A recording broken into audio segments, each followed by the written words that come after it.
बिस्मिल्लाहिर्रहमानिर्रहीम। अस्सलाम वालेकुम नाज़रीन, आप यूट्यूब चैनल देख रहे हैं। मैं इमरान खान हूँ। ये पहली खबर जो है ये सबसे बड़ी खबर है, मुझे इसकी आज कंफर्मेशन हुई है। और ये वो लोग हैं जो ज़्यादा अपनी खबरों के हवाले से मशहूरी नहीं करते और चीज़ें नहीं बताते कि एक्चुअली इन्होंने क्या रोल प्ले किया है। ये बहुत सारे अनसंग हीरोज़ हैं। ये बहुत सारे लोग ऐसे हैं जिन्हें आप जानते भी नहीं हैं, जो आपको सामने दिखाई भी नहीं देते, और वो ओवरसीज़ पाकिस्तानी कहीं ना कहीं काम कर रहे होते हैं। यानी साजिद तारड़ आजकल पाकिस्तान तरीके इंसाफ से बहुत तंग है। ये अपने आप को डोनाल्ड ट्रंप का मुशीर कहते हैं और पाकिस्तानी मीडिया भी इनके पीछे इस चक्कर में लगा हुआ था। तो पाकिस्तान में तो कोई भी आ जाए बहरूपिया, उसके पीछे सारे लग जाते हैं। तो साजिद तारड़ साहब भी ये कह रहे हैं कि ऐसा लगता है ये पागलपन है कि ओवरसीज़ पाकिस्तानी जो है, खासतौर पे जो अमेरिका में है, उन्होंने इसको जहाज समझ लिया कि इमरान खान साहब की मदद करनी है। तो अब जो मैं आपको खबर देने वाला हूँ ये बहुत इंपॉर्टेंट और बड़ी खबर है। वो ये है कि 26 तारीख को जब इस्लामाबाद में कत्लेआम हुआ था ना, तो उसी दिन, क्योंकि अमेरिका में दिन बाद में आता है, पाकिस्तान में पहले आता है, यहाँ बहुत कुछ 10-12 घंटों का फ़र्क है, बहुत लंबा टाइम गुजरता है, फिर अमेरिका में वो वाला वक्त आता है। तो जब यहाँ पे कत्लेआम हो रहा था तो उस वक्त अमेरिका में एक्टिविटी शुरू हो गई थी, और पाकिस्तान में जो कुछ भी डी चौक में हुआ 26 तारीख को, जब अमेरिका में वो वक्त आया 26 तारीख का, उसके बाद तो अमेरिका के अंदर पाकिस्तानी अमेरिकन उसी रोज़ हंगामी तौर पर रिपब्लिकन जो पार्टी अब इलेक्शन जीती है, डोनाल्ड ट्रंप की पार्टी, उनकी जो एस्टेब्लिशमेंट है उसके साथ मिले और तफसीली मुलाकात में उन्हें सारी सूरत से आगाह किया था। उसके बाद अगले 48 से 72 घंटों में जो पाकिस्तानी ओवरसीज़ वहाँ पे मौजूद हैं, पाकिस्तानी अमेरिकन, उनके साथ रिचर्ड ग्रेनल की भी मुलाकातें हुई, वो भी अंगेज हो गया और वो अब तक पूरी तरह से मुतहर्रिक है। और मैं क्योंकि अब यहाँ तक पहुँचा हूँ और मेरी लोगों से बातचीत हुई है और उन्होंने कंफर्म किया है कि जी हमारी जो 26 नवंबर को यहाँ पे जो कुछ भी पाकिस्तान में हुआ था, हमने रियल टाइम में सारी इन्फॉर्मेशन अमेरिका की जो आने वाली इंतजामिया है, हुकूमत है, उनको हमने सब कुछ बता दिया था। रिचर्ड ग्रेनल उन्हीं दिनों में एक्टिवेट हुआ था। अब मैं आपको जो खबर दे रहा हूँ ये बड़ी खबर है और इसकी कंफर्मेशन है, और हुकूमत के लिए परेशान होने की बात इसलिए है कि रिचर्ड ग्रेनल ने अब तक जो कुछ भी किया है या जो कुछ भी कहा है वो इनफरादी हैसियत में नहीं किया। उनके कहने का अंदाज अपना हो सकता है, लेकिन जो कुछ भी रिचर्ड कर रहे हैं ये वो इनफरादी हैसियत में नहीं कर रहे। मैं सिर्फ आपको यहां पे ये बता देता हूं कि जो कोई भी इसे एक इनफरादी या एक आदमी का फेल समझने की गलती कर रहा है, वो बिल्कुल वैसे ही कर रहा है जैसे बाज़ औक़ात कबूतर बिल्ली को देखकर आंखें बंद कर लेते हैं ना, कि अब मैं बिल्ली को नजर नहीं आऊंगा, मुझे खाएगी कैसे, और बिल्ली उसे खा जाती है। तो ये वही मामला है कि रिचर्ड ग्रेनल अकेला नहीं है, ना ये उसकी अकेले की पॉलिसी है, बल्कि ये मामला रिपब्लिकन की जो एस्टेब्लिशमेंट है उनके सामने रखा गया था और उन्होंने उसूली तौर पर पाकिस्तानियों के साथ खड़े होने का फैसला किया था। स्पेशली ये जो इंसानी हकूक़ की खिलाफ वर्जियों के मामला हो रहे हैं पाकिस्तान में, इस हवाले से अब इस पे जो है वो हुकूमत बहुत परेशान है, और इतनी परेशान है कि उन्होंने एक नया बयानिया बनाना शुरू कर दिया है। इस बयानिए को मैं वन लाइनर में आपको अगर समझाऊं तो वो ये है कि जब भी पाकिस्तान के ऊपर बाहर से इंसानी हकूक़ की खिलाफ वर्जियों के हवाले से कोई दबाव आएगा तो पाकिस्तानी हुकूमत उसको करार देगी पाकिस्तान के एटमी असासों पर हमला। मिसाल के तौर पर मुझे गायब कर दिया गया, किसी और सहाफ़ी को खुदा न खास्ता गायब कर दिया गया, किसी शख्स के ऊपर झूठा मुकदमा बना दिया गया, लोगों को गोलियां खुदा न खास्ता मार दी गई, या कोई भी जुल्म और जबर पाकिस्तान में पाकिस्तान की मौजूदा हुकूमत जब भी करेगी तो बाहर से दुनिया से जब भी उसके खिलाफ आवाज़ उठाई जाएगी तो पाकिस्तानी हुकूमत अब ये करेगी, देखिए जी हमारे एटमी असासे खतरे में पड़ गए, देखिए जी हमारी कौमी सलामती खतरे में पड़ गई। इन्होंने अब एक नया फार्मूला अपनाया है जो पाकिस्तान की एस्टेब्लिशमेंट वो ये नहीं कर रही, क्योंकि अमेरिका के खिलाफ पाकिस्तान की एस्टेब्लिशमेंट, मैंने आपको बताया, कभी नहीं जाती। वो कभी भी अमेरिका के खिलाफ पाकिस्तान की मिलिट्री एस्टेब्लिशमेंट स्पेशली कभी नहीं जाएगी। हाँ, पाकिस्तान की जो सियासी हुकूमत है वो अब ये करेगी कि जब भी कोई इंसानी हकूक़ की बात करेगा, जब भी कोई जबर फसाइयत जुल्म की बात करेगा, जब भी कोई जबरी गुमशुदगियों की और बाकी चीज़ों की बात करेगा, तो इसको फौरी तौर पे जो पाकिस्तान की हुकूमत है वो कौमी सलामती का मसला बनाएगी। देखें, पाकिस्तान की कौमी सलामती का मसला बैरूनी मुदाखलत हो रही है। इंसानी हकूक़ का मामला जो होता है वो कभी भी किसी मुल्क का अंदरूनी मामला नहीं होता, वो एक आलमी मसला होता है, एक आलमी अलमिया होता है, और उसके खिलाफ कोई भी आवाज़ पूरी दुनिया में उठा सकता है। हाँ, हुकूमतें गिराना, हुकूमतों को बदलना, अपनी मर्जी के बंदे लाना, किसी मुल्क के अंदर अड्डे छीन लेना, ड्रोन हमले उस मुल्क के अंदर होना, उस मुल्क के अंदर ऐसे ऑपरेशंस होना जिससे उस मुल्क के अमन व अमान को खतरा हो रहा हो, या उस मुल्क की पॉलिसीज को बनाना, ये वो सारी चीज़ें हैं जो गलत हैं। ये वो सारी चीज़ें हैं जो मुदाखलत है उस मुल्क के अंदरूनी मामलात के अंदर, जैसा कि वो साइफर वाला मामला आपको अच्छी तरह याद है। अब ये इंसानी हकूक़ वाले मामले को ऐसे इस्तेमाल करेंगे। एक और चीज़ है, अयाज सादिक साहब ने एक स्टेटमेंट दिया, मैं यहाँ पे पहले ही आपको वो बता देता हूँ, ये भी क्योंकि बयानिया की बात हो रही है ना, तो बयानिया उन्होंने बनाया मुल्क पर पाबंदियों की हमायत करने वाले पाकिस्तानी नहीं है। एक तो अयाज सादिक साहब, पाकिस्तान में किसी ने भी इन जो पाबंदियां लगी हैं इनकी हमायत नहीं की। सिर्फ एक पॉलिटिकल पार्टी है जिसने खुलकर इसकी मुखालफत की और पहले मिनट से की, यानी उन्होंने सोचा भी नहीं, उन्होंने मशवरा भी नहीं किया, उन्होंने मुखालफत कर दी। जो जहां बैठा हुआ था उसने वहीं से मुखालफत कर दी, और वो पाकिस्तान तरीके इंसाफ है। जो पाकिस्तान के ऊपर पाबंदियां लगी हैं मसाइलों के हवाले से, उस पर बतौर पॉलिटिकल पार्टी अगर किसी ने मजम्मत की है तो वो पाकिस्तान तरीके इंसाफ ने की है। अब अयाज सादिक साहब कह रहे हैं कि पाबंदियों की हमायत करने वाले पाकिस्तानी नहीं है। मैं एक और बात कहना चाहता हूं कि जो पाबंदियों पर खामोश रहे, क्या वो मुहिब वतन पाकिस्तानी है? नवाज शरीफ इन पाबंदियों पे चुप, शहबाज शरीफ इन पाबंदियों पे चुप, इसहाक डार इन पाबंदियों पे चुप, हमजा शहबाज इन पाबंदियों पे चुप, मरियम नवाज इन पाबंदियों पे चुप, कैप्टन सफदर इन पाबंदियों पे चुप, पीएमएलएन की सारी क़यादत ज्यादातर वो इन पाबंदियों पे चुप। तो क्या ये चुप रहने वाले, जब पाकिस्तान के साथ ज्यादती हो रही है इसके ऊपर जो लोग खामोश रह रहे हैं, क्या वो मुहिब्बे वतन पाकिस्तानी है, या वो लोग मुहिब्बे वतन पाकिस्तानी है जो इन पाबंदियों के खिलाफ आवाज उठा रहे हैं? ये बात मैंने सवाल में से उठाया, इदारों में बैठे हुए लोग भी सोचे हैं कि उन्होंने किस तरह का तजुर्बा किया है। मजा तो बहुत आ रहा होगा उन्हें। एक नाज़रीन और खबर है, और ये एक बारीक वारदात है जो मैंने पकड़ी है। ये हाफिज नईमुर रहमान साहब हैं, जमात इस्लामी के अमीर हैं, मेरा इनसे बहुत अच्छा ताल्लुक है, लेकिन इन्होंने गालिबन एस्टेब्लिशमेंट के कहने के ऊपर एक स्टेटमेंट दिया है। इस वक्त देखें, पाकिस्तान की एस्टेब्लिशमेंट और हुकूमत अमेरिका को खुश करने की कोशिश कर रही है। वो ये जानते हैं, पाकिस्तान सब जानते हैं पाकिस्तानी, कि जब भी अमेरिका में कोई भी हुकूमत आए, चाहे वो ट्रंप की हो, जो बाइडन की हो, ओबामा की हो, बुश की हो, किसी की भी हो, वो हमेशा प्रो इसराइल ही होगी। इसराइल की बड़ी इन्वेस्टमेंट है, बड़ी मेहनत है, अमेरिका में उन्होंने बड़ी लॉबिंग की हुई है। तो जो भी हुकूमत अमेरिका में आएगी वो इसराइल के प्रो होगी, यानी वो इसराइल से मोहब्बत करने वाली होगी, जो भी आएगी। ऐसी कोई हुकूमत मैंने देखी नहीं जो इसराइल के साथ प्यार नहीं करती अमेरिका की। तो लाजमन जो अब हुकूमत आ रही है वो भी प्यार ही करेगी उनसे, जो पहले थी वो भी प्यार ही करेगी। तो ये पैकेज जो पाकिस्तान में तैयार किया जा रहा है कि हम आपको क्या दे सकते हैं, अब उसके लिए जरूरी समझा गया कि इमरान खान से इस मौका पर इसराइल के खिलाफ बयान दिलवाए जाएं। हालांकि वो जेल के अंदर बंद है। हाफिज नईमुर रहमान का स्टेटमेंट देखें, बानी पीटीआई जेल से ऐलान करें कि इसराइल को नहीं मानते, और उन्होंने कहा हुकूमत और पीटीआई के दरमियान मुज़ाकरात की हिमायत करते हैं और चाहते हैं कि बानी पीटीआई आज जेल से ऐलान करें कि इसराइल को नहीं मानते। अब सवाल मेरा यह है हाफिज नईमुर रहमान साहब से, एस्टेब्लिशमेंट के कहने पर आपने ये डिमांड तो डाल दी, आपने सोचा है कि उन्होंने ये डिमांड डलवाई क्यों आपसे? मैं आपको बताता हूं। देखिए, ये जो इमरान खान साहब हैं, क्या इन्होंने कभी जिंदगी में कहा कि मैं इसराइल को मानता हूं और फलस्तीन को नहीं मानता? क्या पाकिस्तान में किसी और लीडर ने इसराइल के खिलाफ और फलस्तीन के हक में इतनी आवाज उठाई जितनी इमरान खान ने उठाई? किसी ने भी नहीं किया। इमरान खान ने इसकी कीमत भी चुकाई है। मौजूदा हुकूमत के वफादार जो है वो इसराइल में जाते हैं अपना वफ्द लेकर, हुकूमत में जो बैठे हुए लोग हैं हाफिज नईमुर रहमान उनसे नहीं कह रहे कि इसराइल पे बात करो। कितनी बारीक वारदात है, देखें आप। जो हुकूमत के अंदर जमातें बैठी हुई है, हुकूमत के अंदर जो लोग बैठे हुए हैं, जो जाते हैं इसराइल के अंदर, उनके वफादार लोग इसराइल के अंदर अपना वफ्द लेकर भी जाते हैं, उनको हाफिज नईमुर रहमान नहीं कह रहे कि तुम कहो कि तुम इसराइल को नहीं मानते। वो जो आदमी जेल में बैठा हुआ है, जो बार बार ये बात करता रहा है, उसको कह रहे हैं कि नहीं तू कह। वजह क्या है? हाफिज नईमुर रहमान साहब हक के साथ तो खड़े ही नहीं हुए। जब जब इसराइल के लिए, जब जब फलस्तीनियों के लिए मुजाहरा हुआ इस्लामाबाद में, और जो जुल्म और जबर हुआ मुश्ताक अहमद साहब के ऊपर, वहां कहां थे हाफिज नईमुर रहमान साहब? उन्होंने तो साथ नहीं दिया उनका, उन्होंने तो अपनी सियासत की।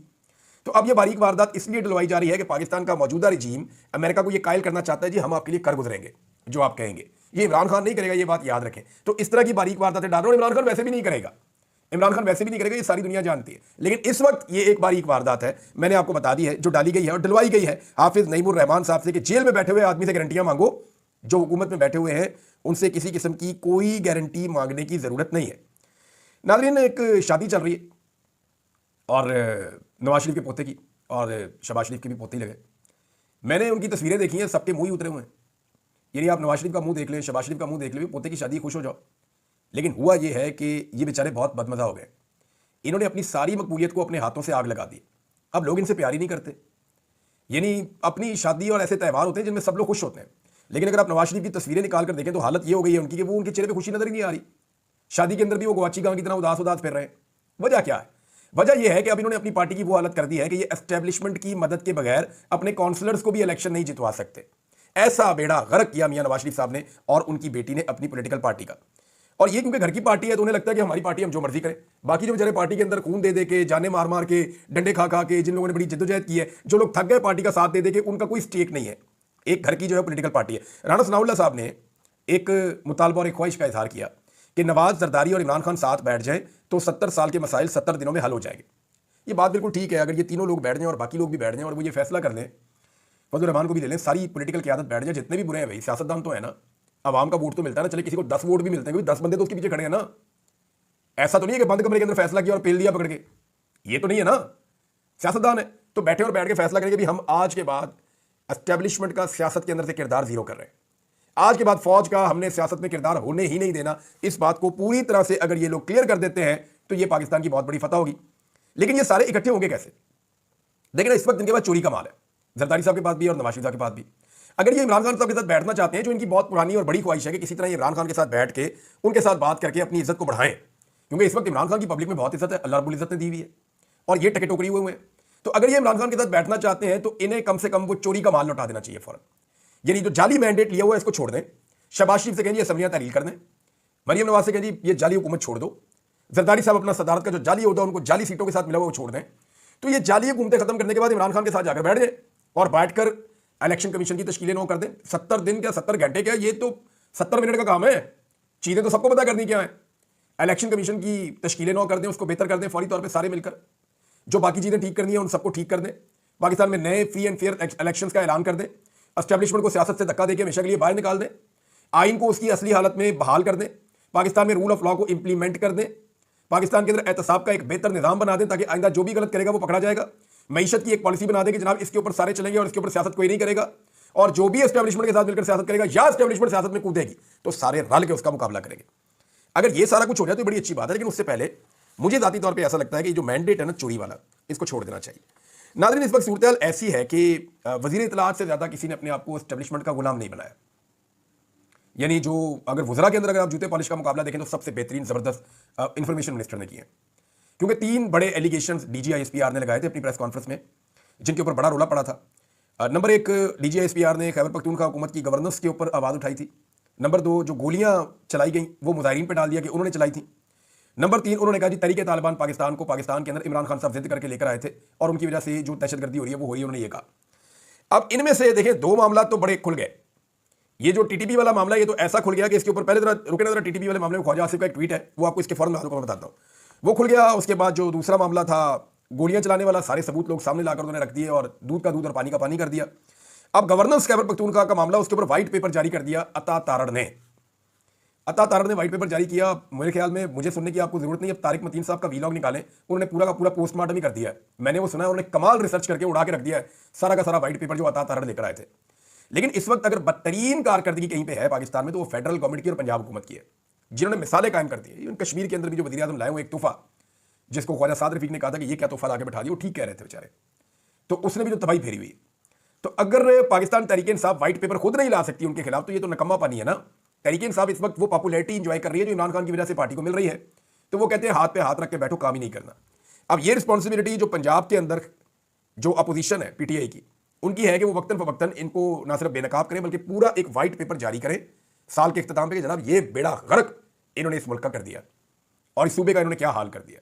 यानी हर चीज़ में इन्होंने इमरान खान की नकल कर दी। अब वो कट्टे बच्चे इमरान खान साहब का आपको याद है एक प्रोग्राम था जिसका मरियम नवाज बहुत और मरियम औरंगजेब और बाकी सारे बहुत मजाक उड़ाते थे कि इमरान खान गालियां ऐसे क्यों देता है लोगों को, और ये इसके साथ मईशत क्या ठीक हो जाएगी। तो अब मरियम नवाज ने भी वही प्रोग्राम जो है वो अपना लिया है और उस प्रोग्राम के जो इश्तिहारात हैं वो छपना शुरू हो गए। मरियम नवाज भी अब गालियां बांटेंगी।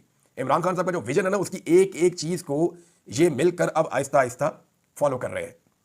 अच्छा जी, मैं आपको ये बता रहा था कि बदतरीन कारकर्दगी के बावजूद ये पाकिस्तान तहरीक इंसाफ की जिम्मेदारी है ना कि वो व्हाइट पेपर जारी करे। वो बताएं कि मईशत का क्या कबाड़ा किया शहबाज शरीफ ने, वो बताए ना कि ग्रोथ कहाँ पे चली गई, वो बताए ना GDP के साथ क्या हुआ, वो बताए ना पाकिस्तान में आम आदमी की मईशत का क्या हुआ, वो बताए ना पाकिस्तान के अंदर इस एक साल के अंदर महंगाई कितनी बढ़ी और किस चीज़ की कीमत में कितना इजाफा हुआ। फिर वो तकाबली जायजा करें इमरान खान के दौर के साथ। तो व्हाइट पेपर जारी करना एक्चुअली अपोजिशन का काम होता है, लेकिन यहाँ एक अजीब रवायत है कि हुकूमत अपोजिशन की जमात के एक सूबे के अंदर जो हुकूमत है उसके खिलाफ व्हाइट पेपर जारी कर रही है।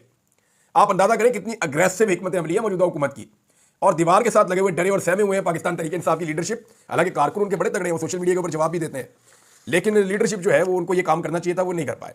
सिविल नाफरमानी की तहरीक के ऊपर मैंने आपको पहले कहा था कि इस साल रेमिटेंसेस आए हैं, उनकी वजह यह है कि पाकिस्तान में हालात बदतरीन थे, ज़मीनों की कीमतें बिल्कुल ज़मीन पे चली गई, कोई खरीदो फरोख्त नहीं हो रही थी, तो इसलिए लोगों ने ज़मीनें, बंद होने वाली फैक्ट्रियाँ और बहुत सारी चीज़ें बाहर से पैसा भेजकर खरीदी हैं ताकि जब हालात ठीक होंगे तो हम उनको इस्तेमाल कर लेंगे। तो इसलिए रेमिटेंसेस कुछ ज़्यादा आए हैं पाकिस्तान में, लेकिन ये सब इमरान खान साहब की कॉल से पहले था। अब कॉल इमरान खान साहब की इस हफ्ते आई है और इसी हफ्ते ये साल खत्म हो गया, तो उस डाटा की बुनियाद के ऊपर अब सारे कह रहे नहीं जी नहीं देखें, ये पता चलेगा जब जनवरी का पूरा महीना अगर ये कॉल रहती है, इमरान खान साहब इसको वापस नहीं लेते और पूरा महीना अगर ये कॉल चलती है तो पिछले साल के जनवरी के डाटा के साथ आप इस साल के डाटा को कंपेयर करेंगे, आपको पता चल जाएगा कि इमरान खान साहब की कॉल कामयाब हुई है या नहीं हुई है। बड़े आराम से आपको पता चल जाएगा, आपको कुछ और करना भी नहीं पड़ेगा। आमिर मुगल साहब ने नादरीन एक बहुत बड़ा दावा किया है और मैं आपको पढ़ के सुनाना चाहता हूँ।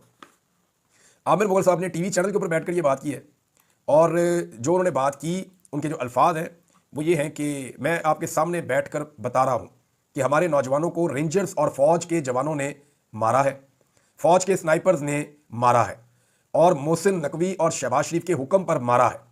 आप मेरी एक गुजारिश मान लें, 24 से 27 नवंबर की पिम्स और पोली क्लिनिक अस्पताल, जिना एवेन्यू और ब्लू एरिया की CCTV फुटेज रिलीज कर दें ताकि कौम को पता चल जाए कि कौन झूठा है और कौन सच्चा है।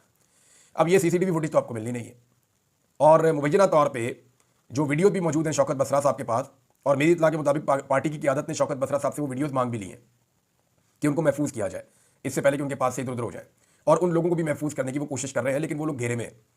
यानी जिन लोगों ने ये बयान दिए, जिन्होंने ये बताया कि उन्होंने कितनी लाशें देखी बिम्स अस्पताल में, उनके अपने प्यारे को जो लाया गया राशिद को, उसे गोली लगी थी, उसका एक्सीडेंट नहीं हुआ था और उसकी मौत ताज़ा नहीं थी, बहुत पुरानी थी, उसकी लाश अकड़ी हुई उनको मिली है।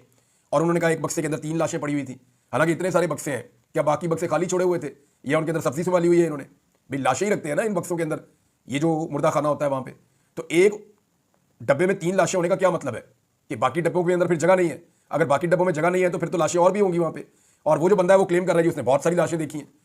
तो ये जो क्लेम आया ये बड़ा खौफनाक है, इसके ऊपर बिल्कुल इंक्वायरी होनी चाहिए और जुडिशियल इंक्वायरी ही इस सारे मामले को खोल सकती है। मेरी इत्तला के मुताबिक ओवरसीज पाकिस्तानियों ने एक नई कैंपेन शुरू की है और मैंने आपको कहा था कि क्रिसमस की छुट्टियों के बाद नए साल में 2 चीज़ें होंगी, एक कांग्रेशनल मीटिंग होगी अमेरिका में और एक बरतानिया में पार्लियामेंट्री ब्रीफिंग भी होगी और इसी तरह कनाडा में भी होगी और बाकी यूरोपीय यूनियन में भी ये चीज़ें होंगी। अच्छा, इसमें 2 बड़े मुतालबात सामने आने वाले हैं कि अक़वाम मुत्तहिदा को कहा जाएगा कि आप एक फैक्ट फाइंडिंग रिपोर्ट बनाएं 26 नवंबर को होने वाले कत्लेआम के हवाले से, और स्कॉटलैंड यार्ड से मुतालबा किया जा सकता है, यह मुतालबा हो सकता है कि स्कॉटलैंड यार्ड से तहकीकात करवाई जाए, जैसे बेनज़ीर भुट्टो के कत्ल की तहकीकात करवाई गई थी, और वो बताएं कि जनाब इस्लामाबाद के कत्लेआम को कैसे किया गया, सारी फुटेज देखें, सारे लोगों से मिलें, सबके इंटरव्यूज़ लें, सहाफ़ियों के, ऐनी शाहिदीन के जिनको गोलियां लगी उनके, फिर जो सिक्योरिटी फोर्सेज के लोग मौजूद थे उनके, सबसे वो पूछें कि एक्चुअली ये क्या हुआ और किसने किया।